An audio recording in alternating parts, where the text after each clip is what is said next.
1939, the New York World's Fair. 1904, the St. Louis Fair. 1889, the Paris International Exposition. From earliest times, markets and fairs have been a gathering place where men came not only to trade, but to exchange ideas. As civilizations grew, as communications improved between nations, peoples of the world looked for new ways to display their industrial and cultural accomplishments. With the coming of the Industrial Revolution, the Industrial Fair was born. London, 1851. Over this world of squatting stones and twisting streets arose a strange and unbelievable structure, the Crystal Palace. It was built for and became the symbol of the London Exposition of 1851, the first World's Fair.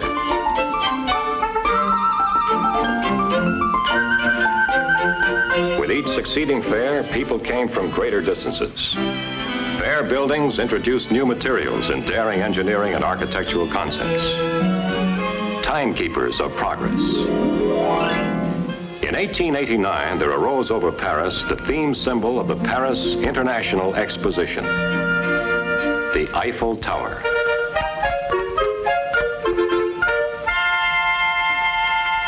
Designed by the greatest engineer of his time, Gustave Eiffel. Magician in iron, he was called. The great tower was bold enough to be controversial. A masterpiece of structural engineering, it remained a celebrated landmark, a symbol of world's fairs everywhere.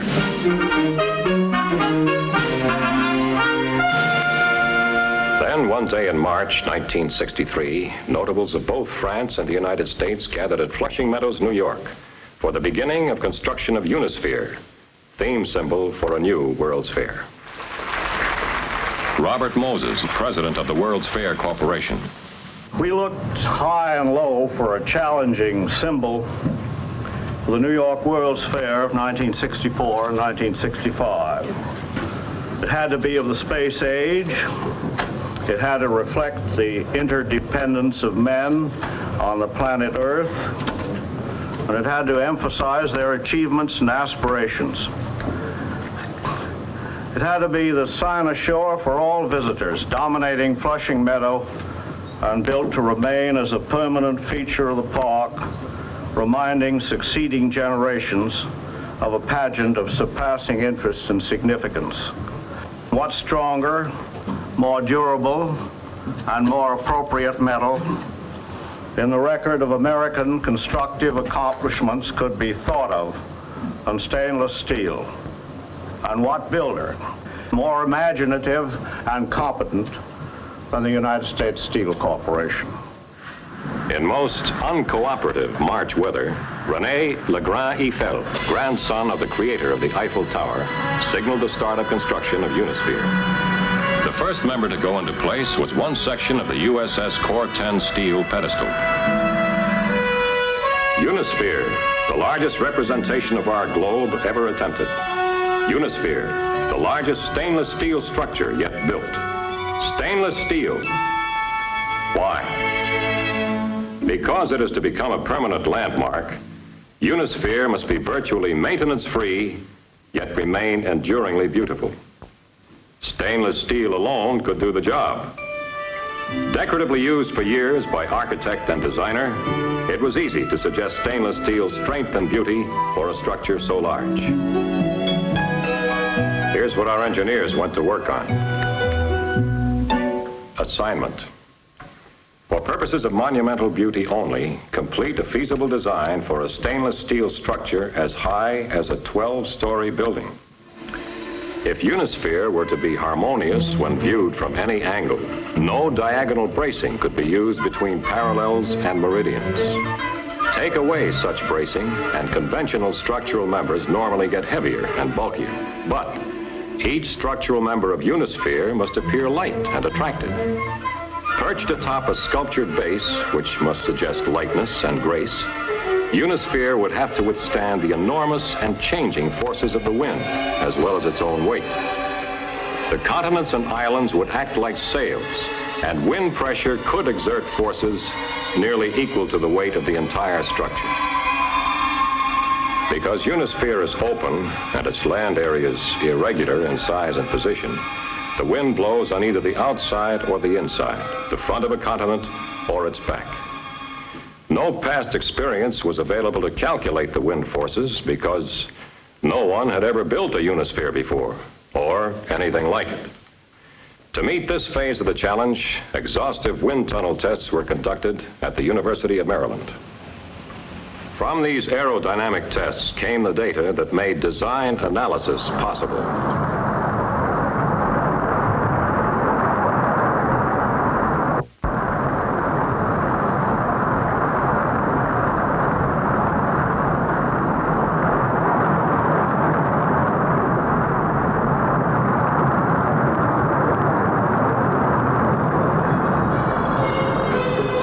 The mathematics of analysis posed its own peculiar challenge.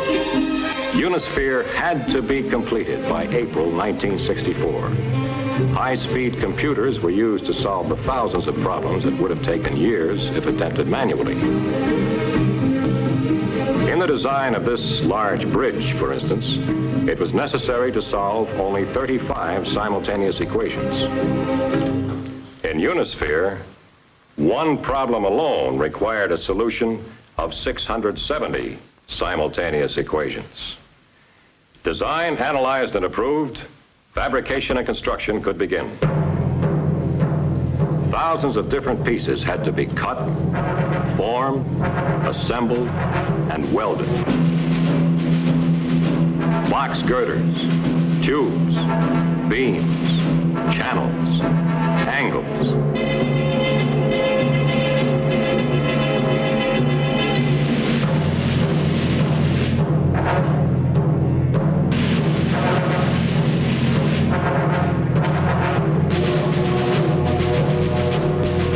Special automatic and manual welding methods were employed. An upper meridian section is welded.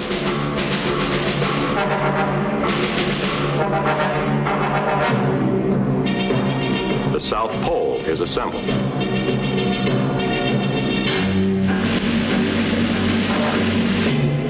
Land areas were fabricated and assembled on this turtle-shaped fitting table, which duplicated the exact curvature of Unisphere.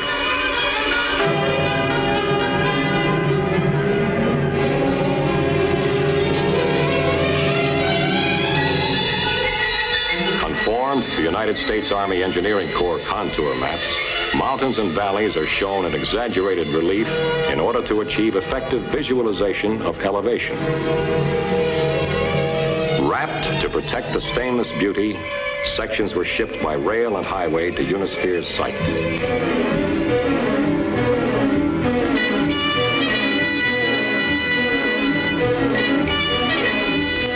Just ahead of the construction of the pedestal, 30 USS T-1 steel anchor bolts are set and the concrete base poured around them.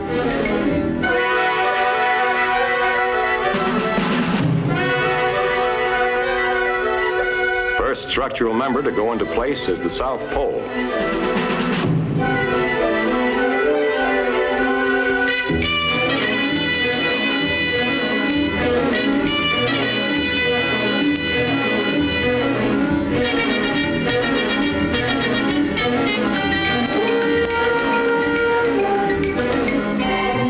Next, one of Unisphere's largest members, a lower meridian, is carefully fitted into the South Pole and laid across the pedestal. Actually welded girders, the lower meridians will support the entire structure. Right at the site, many of the members are field welded into sub-assemblies nicknamed orange peel sections.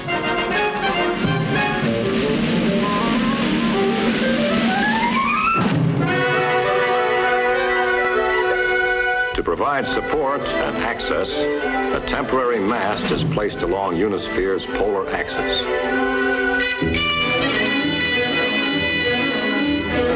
When the structure is complete, Unisphere will be self-supporting and the mast removed.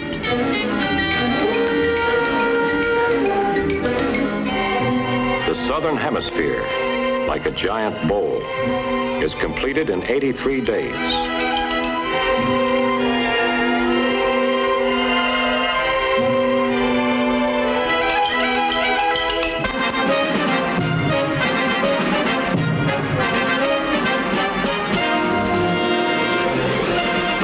Becomes a world of stainless steel when the last flag-topped section is set in place.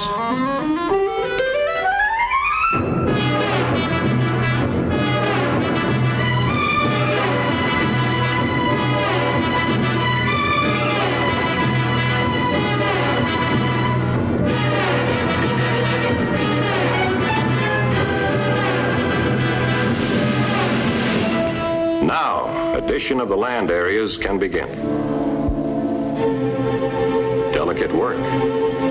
No job for windy days, though, because the sections act like big kites if not securely held.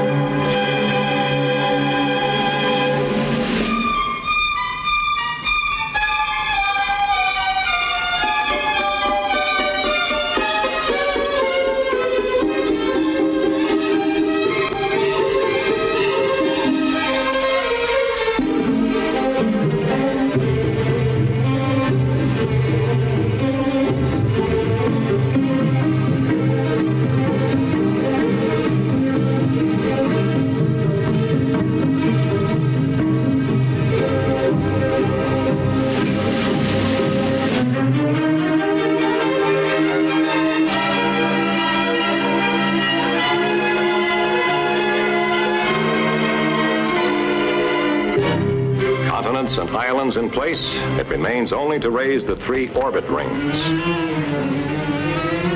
Weighing 3 tons each, the orbit rings are field welded into a continuous single piece 450 feet around. Special care is taken to protect the polished surface.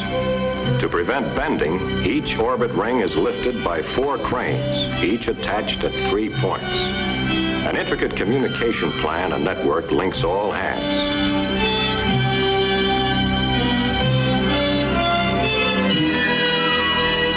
Precision teamwork means that the orbit rings rise slowly and evenly.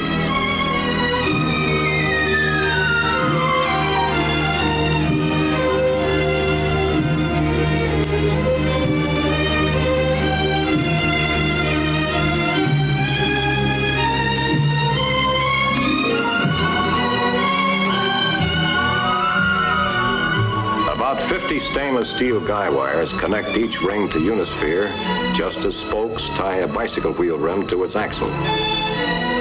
Strong and light, they are so difficult to see that the rings seem to float in space.